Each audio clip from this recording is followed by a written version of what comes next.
setuju nggak kalau uang yang masuk dari Iya. semua pekerjaan lu itu langsung masuk ke istri? Nah, gue nggak setuju. Karena lu Kalau gitu. gue karena itu bentuk powering. Gue ngerasa kalau gue nggak pegang uang, Berdaya lo ya. gue ngerasa kayak jadi nunggu. Dia fokus duit dia sendiri aja. Jadi emang duit kita nggak digabung. Kalau istri lu punya pengetahuan finansial yang lebih pintar daripada lu, lebih ngerti lah cara nge-manage uang, bukan cuma nyimpen uang di bawah kasur ya, di bawah bantal gitu ya bro. Which is setiap tahun itu akan turun, ya kan? Itu kayak ya lu belajar lah finansial menurut gue gitu.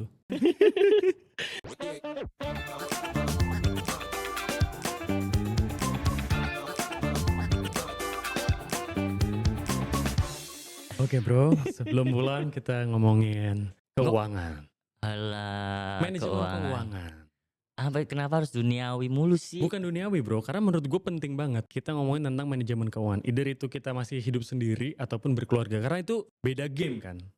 Dimana kalau kita sendiri lu pasti cara nyimpen uang lu gimana, ketika lu udah berkeluarga lu nyimpen uang lu gimana gitu. Oh gitu, jadi kita ngebahas itu aja sekarang. Ngebahas itu Tapi gue mau minta point of view-nya dari laki-laki aja ya. Maksudnya kayak keuangannya laki-laki. Keuangan dan egonya. Dan egonya laki-laki gitu. Kalau udah perempuan udah pasti tahu lah. Maksudnya kayak Iya. Lo gimana cara mengatur keuangan lo waktu lo masih single dan sekarang bedanya apa? Itu dulu deh. Kalau gue ya, gue sebenarnya dari dulu itu emang sudah terbiasa buat ngisiin uang. Kalau gue sendiri dulu juga begitu. Waktu masih sebelum menikah, gue menyadari kalau gue tuh kurang banget literasi keuangan. Rasa-rasanya mungkin yang di rumah juga relate ya. Rasa-rasanya tuh nyari duitnya sering, tapi kok nggak punya duitnya gitu. Disisihin, tapi gue ngerasa kok duitnya nggak ada. Kayak nggak kelihatan ya? Nggak kelihatan. Gue ngeliat diri gue sendiri tuh rasanya kayak ini orang jago nyari duit, hobi nyari duit, suka kerja capek-capek nyari duit, tapi nggak bisa manage duitnya. Gue bener-bener literally memanage ya, memisahkan uang itu emang after nikah. Dulu gue tuh cuma nabung, gue mikirnya itu dana darurat aja. Dana darurat, maksudnya kayak tabungan ya darurat, gue simpan ketika gue butuh gue pakai gitu doang konsepnya. Oke. Tapi semenjak waktu itu gue syuting film single tuh sama Raditya Dika, itu kan tahun 2018 ya? 18 atau 19? 18. Gue bener-bener melek finansial itu ketika ngobrol sama dia. Jadi gue dapet insight itu gimana dia ngasih tahu misahin uang dia dalam bentuk investasi jangka panjang, maksudnya kayak tabungan sekolah, pendidikan, pensiun dan segala macam gitu. Oke, coba di breakdown. Bukan breakdown nominal, caranya. Maksud gue biarkan orang juga yang nonton tuh tahu. Pentingnya kita nge-manage uang dan how to manage-nya juga. Kalau dulu nabungnya di satu rekening kayak ya udah dana darurat. Nah, after ngobrol, akhirnya gue hitung-hitung tuh, dana pendidikan anak mulai dari TK sampai kuliah. Dari TK sampai kuliah lu itu? Beserta inflasi udah. Juga? Udah. Itu kalau misalkan kalian cek ya, di YouTube tuh udah banyak banget, apalagi si Radit kan udah ngebahas juga itu tuh soal perhitungan persentase biar lu dapat apa namanya? Gambarannya gimana. Nah, itu gue udah pisahin, terus ditambah uang pensiun, dana pensiun juga gue pisahin. Plus dana darurat. Jadi dana darurat kan emang udah biasa ya, udah emang terbiasa nyimpan. Dana jaga-jaga lah. Jaga-jaga. Nah, akhirnya ketika lu pisah-pisahin itu lebih gue jadi tahu duit gue pisahin itu buat apa aja gitu. Kalau dulu kan udah simpen aja. Iya, gitu. Misalnya ada 10 juta disimpan, ya udah simpan. Ntar giliran mau kepake buat liburan main, ya udah habis juga. Dia pakai semaunya. Nah, kalau sekarang sesusah-susahnya gimana kalau udah masuk ke dana pendidikan dan pensiun yang udah direncanain itu gue nggak bisa ambil dan gue nggak akan ambil. Jatuhnya kayak bentuk komitmen juga sih. Iya kayak gitu. Jadi lebih tertata sih maksudnya. Iya sih. Jadi berarti lu setelah ngobrol sama Radit gitu, terus lu mulai aplikasikan. Dari lu tadinya cuman punya konsepnya adalah gajian terus lu sisihin, terus habis itu akhirnya gue mau bikin tabungan pendidikan untuk anak gue. Anak lu kan 2 tuh. Gak murah tuh soalnya. Iya kan? Maksudnya tabungan pendidikan mahal bro, kalau lu dari pre-KK sampai kuliah itu kan 2 anak tuh maksudnya nilainya kan gede. Makanya harus dicicil. Itu yang orang mungkin gak kepikiran atau ngegampangin. Kalau gue nyadarinnya ini sih karena pekerjaan gue adalah pekerjaan bebas freelance, terus syuting film atau series atau apa. Gue tahu nih, ini adalah sebuah tipe pekerjaan yang kayak satu memakan waktu gitu. Ada uang ya, tapi memakan waktu. Gue harus misalnya syuting di Jogja berapa lama, apa-apa, terus kayak mungkin akan dapat uang gitu. Cuman kadang ketika gue syuting atau apa, kalau gue nggak tahu cara simpen duitnya atau apa. Ini uang bisa habis nih gue syuting di Jogja misalnya 2 bulan. Kalau gue pakai keluar terus hari habis aja, iya kan sih. Terus nanti gue pulang pas gue nyampe rumah sisanya udah tinggal berapa. Udah berapa ya. Gue jadi mau gak mau harus juggling kerjaan terus. Gue seneng bekerja, gue seneng syuting. Cuman gue gak mau kalau gue harus juggling project by project terus-terusan tanpa gue punya waktu buat diri gue. Dan gue tahu caranya gue buat punya waktu sama diri gue adalah gue harus pinter nge-manage uang gue. Nah waktu itu mikir, gue coba hidup irit deh. Anjrit, tersiksa banget gue gitu. Agak susah gak? Misalnya gini, orang punya gaji sekarang hari ini misalnya 5 juta per bulan. Dia gaya hidupnya 5 juta per bulan. Sekian tahun kemudian gajinya dia naik jadi 20 juta per bulan.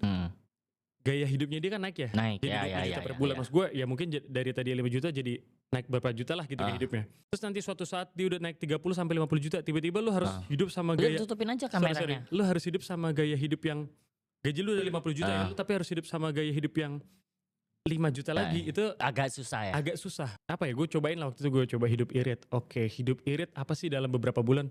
Apa sih efeknya di gue ya? Ada uangnya tapi ntar tiba-tiba ada keluarga yang butuh, ada apa yang butuh tetap keluar juga. Jadi kayak mendingan gue pakai duitnya. Iya. Terus gue coba nyisihin tabungan gini-gini juga kayaknya nggak works. Terus habis itu lu ceritakan, ya gue udah mulai sisihin tabungan pendidikan anak sama uang pensiun. Ya, lu punya uang pensiun kan? Sama uang darurat. Oke, gue punya uang darurat nih.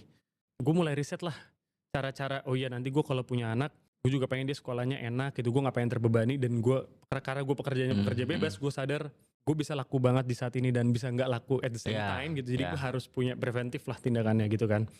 Jadi gue mulai tuh buka tabungan pendidikan anak dari TK sampai kuliah gitu kan. Oke, pas gue hitung, nilainya gede banget juga ya. Cuma at least gue mikir kalau misalnya nanti suatu saat gue punya anak terus anak gue TK, kalaupun gue harus nambah gue nggak gede. Kalaupun belum kekejar ya. Misalnya masuk ke sekolahnya 30 juta, uangnya udah kekumpul 25 juta, kan enak banget. Nambahnya cuma 5 juta, ya gak sih?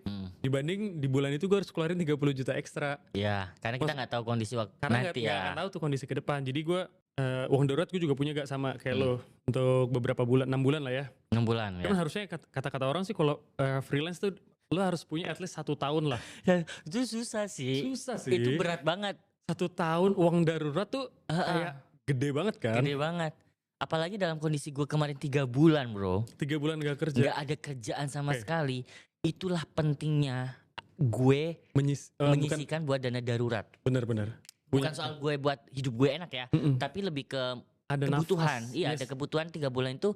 Makanya kalau orang lihat kayak enak ya hidupnya yoga, santai, gak kerja, gak kelihatan kerja tapi ngapa-ngapain. Ya gue karena udah ada punya dana darurat itu buat hidup. Exactly apa yang pernah kita obrolin kan sebenarnya di luar ini. Gue bilang, gue nanya kan ke lu berkali-kali, lu gak stres bro? Gue bilang gitu kan. Cicilan, gue tahu karena gue tahu nilai cicilan lu tuh bukan angka kecil buat di Indonesia ya. Buat rata-rata orang di Indonesia cicilannya dia gak kecil. Sekolah-sekolah anaknya gitu. Terus Yoga nih gak pernah masak di rumah.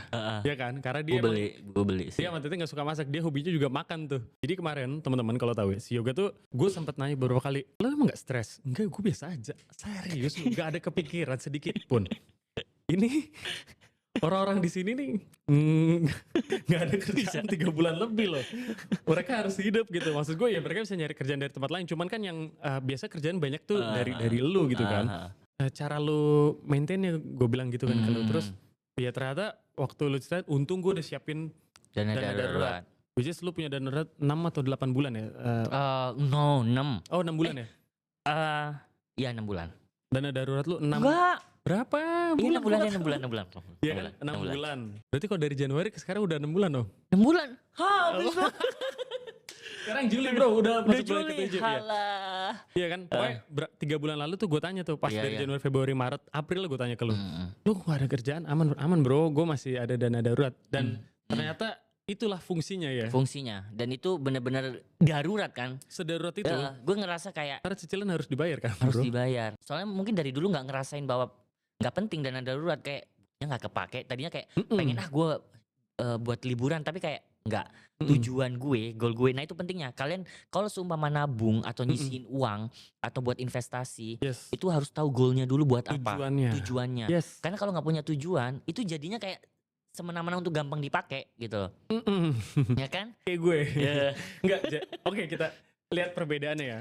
Jadi lu punya dana darurat yang sekarang sedang kepake, ya kan? Yang sedang kepake. Karena situasi. Tapi maksud gue itu kan kayak ya karena udah lu siapin, jadi lu nggak worry gitu ya sih. Jadi lu punya nafas beberapa bulan untuk terus pitching, nyari klien apa segala macam ya sih. Emang kalau freelance gitu kan.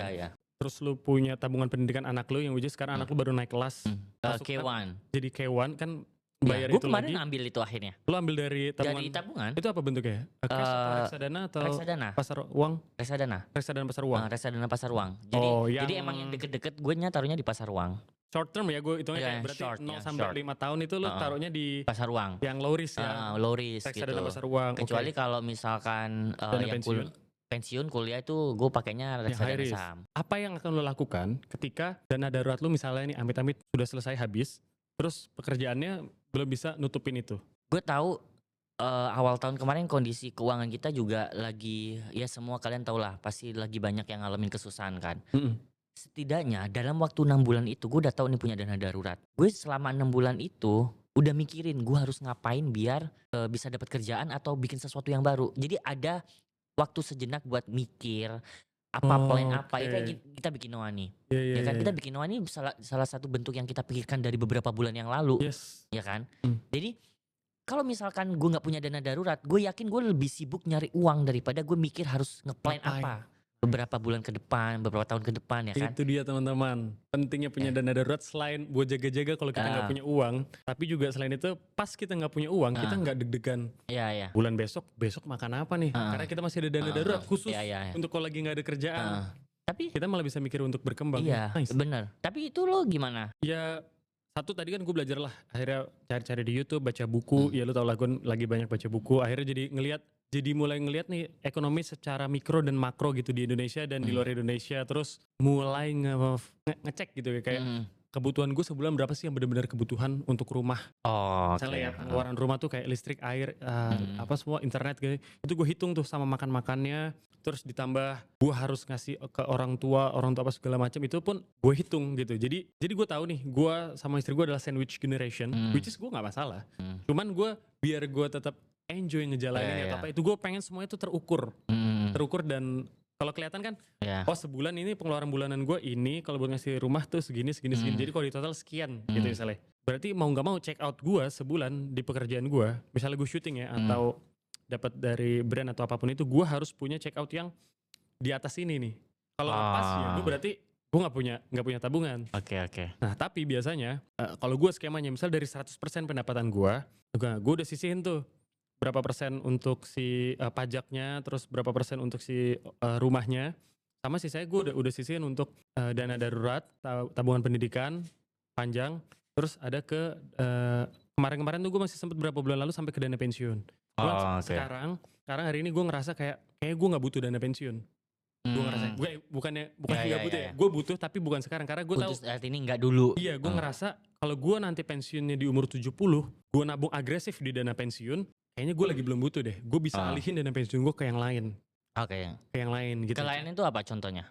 Ke yang lain gue masukin ke di pasar saham, reksadana gitu-gitu sih. Gue sama tetap, tapi emang gak dispesifikin itu untuk pensiun? Enggak, jadi emang nabung aja taruh situ? Iya, sebenarnya kalau misalnya gue ambilnya mungkin jadi 40 tahun lagi atau 30 tahun jadi buat pensiun, tapi kalau gue ambil dalam waktu misalnya hanya 10 tahun lagi ke depan kan enggak sebenarnya kan.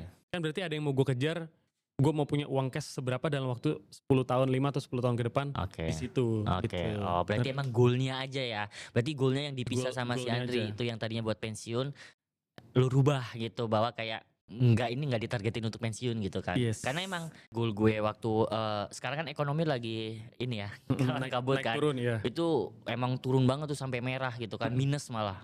Nah itu dana pensiun gue. Tapi karena gue mikir kayak ya udah, kebutuhan gue kan masih beberapa puluh tahun ke depan, ngapain gue pikirin gitu.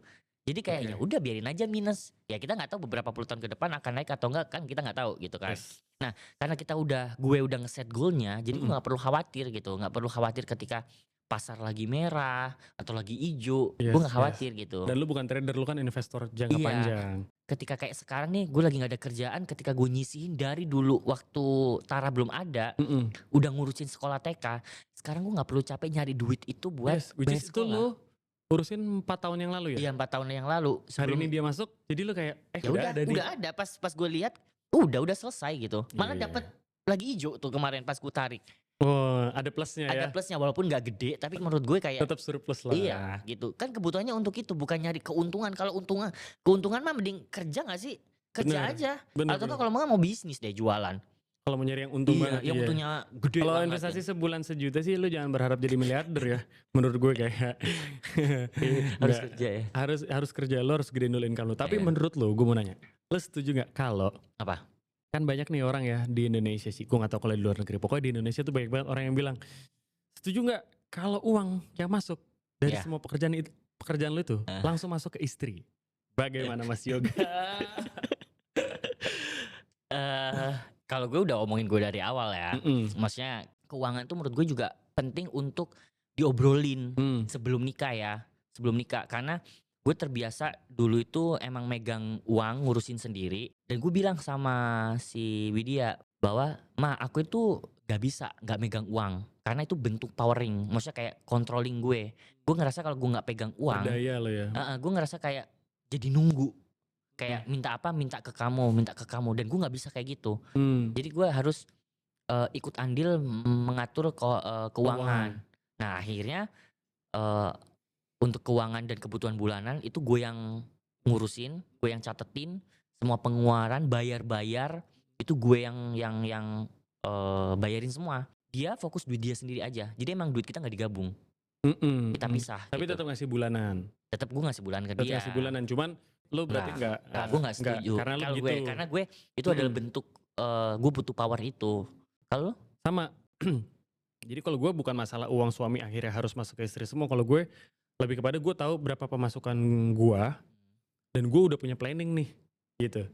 Ini misalnya pemasukannya 10 juta ya kan ya, misalnya ada sekian juta yang gue taruh untuk emang buat khususin untuk berbagi atau apanya itu sudah ada sendiri. Terus ke keluarganya udah ada sendiri.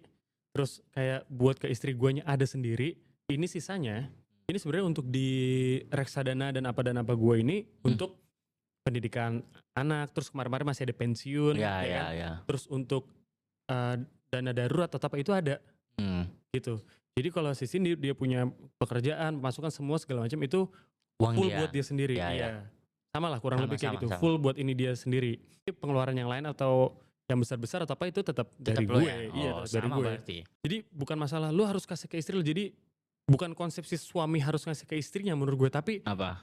Kalau istri lu ini gue ngomong orang punya pengetahuan finansial yang lebih pintar daripada lu, lebih apa ya, lebih ngerti lah cara nge-manage uang, bukan cuma nyimpen uang di bawah kasur ya, di bawah bantal gitu ya bro, tapi dia tahu nih, pemasukan suami gue 50 juta nih sebulan, 100 juta sebulan, pengeluaran gue sebulan sama keluarga ini tuh sekian puluh juta nih, ya kan buat anak ini, dia tahu nih how to manage-nya, terus ada uang segini gue bisa sisihin untuk dana darurat, segini gue simpen nanti kalau ada kesempatan buat bisnis atau apa.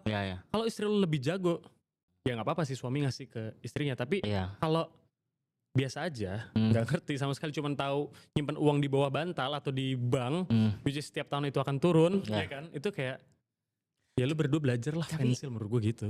Istri gue nggak kerja gitu kan, dia mau megang mengelola uang, ya udah nih gue kasih nih, tapi gue juga megang duit gue gitu. Yes. Gue megang duit gue gitu. Bahkan kalau gue sekarang sisihin sebagian kecil yang tadinya misalnya di dana pensiun itu gue sisihin sebagian kecil gue kalau gue mau bisnis. Sedangkan kita nabung dana pensiun kan bareng tuh pas di pandemi kan. Sedangkan dana pensiun gue itu gue ambil, udah gue pakai beberapa kali buat bisnis, ya kan. Gue coba bangun salon, ya kan. Terus sama istri gue, terus gue coba bisnis di wedding sama temen gue terus sekarang gue coba kesini. Itu gue pakai itu karena gue mikir return yang paling gede menurut gue itu di kalau kita berdagang sih, berdagang atau berbisnis. Tapi, dalam artian returnnya banyak ya, nggak cuma uang ya. Maksud gue kayak apapun pengalaman atau apa. Jadi kalau gue rasa gue bisa memonetize itu semua, si bisnisnya, si podcastnya atau apa, gue bisa punya kecepatan yang lebih cepat buat nabung dana pensiun. Ngerti kali? Ya bedanya itu aja sih. Tapi itulah, itu kalau berhasil ya. Itulah kenapa kita dipersatukan. Anjay. Nah, bener. Menurut gue karena gue mungkin kalau nggak ada lo, gue nggak akan nyoba hal-hal baru. Karena gue terbiasa hidup dengan kayak gue tuh nggak butuh yang gimana, ngerti gak sih? Gue tuh hidup pengen tenang, jalanin apa yang ada gitu kan. By the way, Yoga ini orang paling konservatif, salah satu orang paling konservatif yang pernah gue temuin.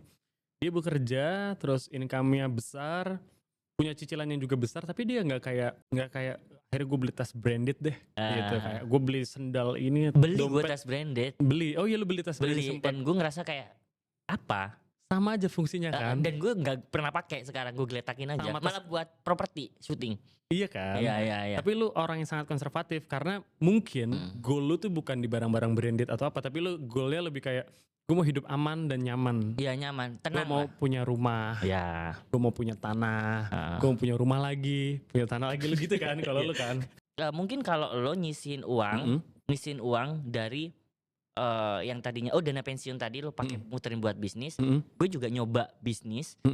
Kayak misalnya kayak kemarin bikin baju, sekarang kayak gini. Oh iya, lu bikin baju Nanki kemarin itu semua full yang duit yang gue keluarin tuh dari duit affiliate. Pinter jadi gue banget. emang sengaja, gue tahu duit affiliate itu istilahnya duit iseng ya. Gue posting story, pakai link gitu kan, terus dapat pemasukan. Itu duitnya nggak gue pakai buat pribadi, tapi emang itu buat latihan, duit latihan berbisnis. Apa yang nggak cocok, berarti gue nggak harus spend duit pribadi gue untuk coba-coba bisnis dong. Makanya buat kalian yang sering nyoba, ada duit nih kita coba bisnis, itu dipikir-pikir dulu uang untuk kebutuhan bulanan tuh cukup nggak? Betul. Buat 2 bulan 3 bulan ke depan cukup nggak? Jangan main gas bisnis gitu. No. Oh iya, sama gini. Lu selalu nyisin gak buat healing lu sendiri? Healing lu ya kan setiap orang tuh punya healingnya macam-macam. Ada yang jalan-jalan, ada yang makan, kayak ada yang apa. Lu selalu punya ritual gak atau apa gitu sebagai suami atau ayah, bapak gitu? Mungkin karena goal gue adalah lebih ke, bukan sandwich generation ya. Gue harus mutus rantai itu. Namanya di mana-mana orang kaya itu pasti ada satu orang di generasi pertama yang harus mutus. Gila. Lu nih orang kesatunya lu. Gue orang kesatu nih. Sama dong. Kalau misalkan gue nggak putus, anak gue ke depan itu bakalan nanti ngulangin fase kayak gue lagi. Iya, anak gue cewek lagi dua-duanya. Iya, makanya gue harus korbankan. Iya. Ya gue harus mengorbankan. Jadi emang gue fokus untuk masa depan anak gue aja gitu. Kayak target dia sampai kuliah di mana. Jadi gue nyari duit emang buat anak gue. Kesannya seperti itu. Kayak gue hidup apa dong? Gak apa-apa. Karena kita kalau nggak ada yang mutus, siapa lagi nanti anak gue yang jadi sandwich generation buat gue. Tapi lu healing lu terus apa? Dari uang lu pasti kan, aduh gue kerja buat orang mulu. Hah? Tidur aja di rumah. Shopping? Kalau emang ada duitnya, duit nganggur ya. Jadi selalu punya nganggur. Jadi duit nganggur itu adalah duit sisa yang udah ditaruh di mana-mana itu. Oh ada lebihnya sekian. Ada lebihnya sekian. Buat belanja deh gitu. Buat apa deh? Buat belanja baju apa gitu. Ya shopping gitu. Oke. Kayak gitu. Jadi kalau nabung tuh jangan langsung semua tabung. Jangan. Biasanya yang baru-baru itu tuh. Baru-baru mulai belajar nabung gitu tuh. Uang 10 juta. Wah karena gue punya uang pensiun. Enggak. 80% di situ. Iya. Habis itu besokannya gak ada duit. Ambil lagi. Ya kan? Enggak kayak gitu. Kalau gue sama sih. Tapi gue kan gak di rumah aja anaknya. Lu liburan ya? Lu sering liburan. Dan lu tuh pasti kayak setahun tuh ada beberapa liburan. Sekali 2 kali gitu. Even walaupun cuma deket-deket ya. Kayak ke Bali atau kemana. Tapi gue emang menyisihkan sih kalau gue. Sekarang sudah mulai menyisihkan. Jadi kayak untuk emang liburan. Misalnya mau ke Bali, ya udah budgetnya cuma 5 juta ya misalnya. Ya udah, apapun yang terjadi, lu beresin itu. Maksud gue bukan karena gue gak punya duit buat liburan atau apa, tapi freelance dan kayak gue udah sisihin. Ini kan konsep misalnya contohnya 5 juta gitu ya, kita mau ke Jogja, ya udah. Jadi lu segitu, habis segitu mau gak mau segitu. 5 juta ya udah segitu, tapi kan keuangan yang lain di tabungannya, di dana daruratnya, di dana pensiunnya, di tabungan anaknya, semua tuh gak terganggu. Di kebutuhan untuk sandwich generation buat keluarga, gak ada yang terganggu. Iya. Gue masih bisa happy-happy, tapi budgetnya segini. Biasanya tapi bengkak. Wajar dong. Bengkak bisa 20%, 30% gitu, tapi jarang sih. Gue bisa kalau gue kasih, kita ke Bali yuk, boh ngomong ke sini, ayo gitu. Budgetnya sekian ya gitu. Kadang sisa sih. Sisa. Karena gue emang sama Cindy tipenya bukan yang kayak belanja barang-barang branded. Terus ke tempat-tempat yang kayak mewah gitu. Gue suka tapi bukan ini gue. Dan sini juga gue lebih kayak yang ke nyobain experience baru, ke alam, ke apa gitu-gitu. Jadi ya mungkin jadi lebih irit ya gitu. Kalau gue Tete sama gue tuh tipikal yang pengen nikmatin apapun emang pengen all out sih kalau juga Arizona. Pergi ke Bali aja gak keluar hotel guys, bener-bener di villa guys. Kita sampai bosan kalau pergi sama dia. Iya karena emang kita pengen mau kemana gitu. Ini kru yang ini belum pernah diajakin ke Bali nih bos. Ya semoga ya. Bos. Semoga gitu. Nah bro, anjay. Seorang freelance, gue pekerjaannya nggak tetap gue juga ya. Menghadapi situasi apa ya, atau pemasukan yang gak konsisten. Ya itu tadi. Situasinya, lu gimana? Melek finansial udah. Paling bener. Udah melek finansial. Kalau kita ngomongin nabung, semua orang juga pasti nabung. Yes. Tapi kalau nggak melek finansial, kita nggak bisa nyisihinnya, bikin habit ya, bikin habit. Makanya kalau gue nggak bisa ini kak, aku nggak bisa nabung, orang nggak ada yang ditabung duitnya. Bukan soal itu, habitnya. Dan habit itu narik loh, narik. Jadi ibarat kata ketika rezeki juga dia. Ketika lu gak bisa ngatur uang, gimana Tuhan bisa percaya mau ngasih uang lebih banyak buat lu kalau lu sendiri gak bisa ngatur uang dari yang sekecil. Oke, berarti gue ngerasa begitu ya, bukan gue sopir, tapi itu yang gue rasain. Gitu. Makanya lu dititipinnya banyak tuh ya. Amin, Masya Allah. Kalau gue gimana caranya tetap bisa bertahan lah ya di situasi yang gak baik-baik aja. Menurut gue selain manage uang tadi kayak lu tadi, kalau gue adalah kalau misalkan gaji lo atau pemasukan lo belum sebesar itu, menurut gue lo kerja jangan pilih-pilih dulu pertama. Lo harus gedein dulu gaining power lo apapun itu. Karena gue juga gitu bro. Gue syuting gak selalu uangnya gede kok. Uang yang kecil juga gue ambil karena gue tahu gue harus karena gue mau kenalan nih sama PH ini atau sutradara ini. Itu gak maksud gue itu di lingkungan luar freelance yang lain atau di pekerjaan umum kan juga bisa terjadi gak. Kadang orang udah ngejar duitnya. Kadang gue tuh syutingnya panjang lama, gak sesuai nih gak sama duitnya. Gue tahu gak apa-apa karena ada sesuatu yang mau gue kejar. Kerjain dulu apa yang ada di depan lo, yang menghasilkan, karena itu bisa jadi buat lo bertahan hidup atau gaining power lo. Kalau lo lebih punya uang lebih setiap bulanannya, lo bisa upgrade diri lo. Kalau lo lebih lagi mungkin dari upgrade diri lo bisa mulai start dagang, lebih lagi lo bisa start bisnis. Jadi kayak gaining power itu harus digedein dulu, kurangin dulu egonya buat pilih-pilih kerjaan. Iya, buat pilih-pilih, buat main-main atau apa. Menurut gue denger tuh Cid, jangan pilih-pilih. Dia suka pilih-pilih. Pilih-pilih mulu kayak. Wah, apaan nih segini? Kita beruntung nih, dia ngomong ini dipilih PH ini. Nggak dibayar lagi.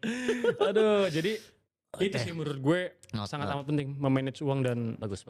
Hajar semua yang ada di depan mata bro. Tuh catat ya. Aman? Oke bro, aman bro. Nanti kita akan bahas lagi yang lebih panjang lagi kali ya. Ya bro, waktu kita udah kayak Warren Buffett. Padahal duitnya segitu-segitu aja. Bro. Oke, sebelum pulang kita tos dulu. Tos dulu. Oke. Mantap bro. Ya, thank you bro. Thank you bro.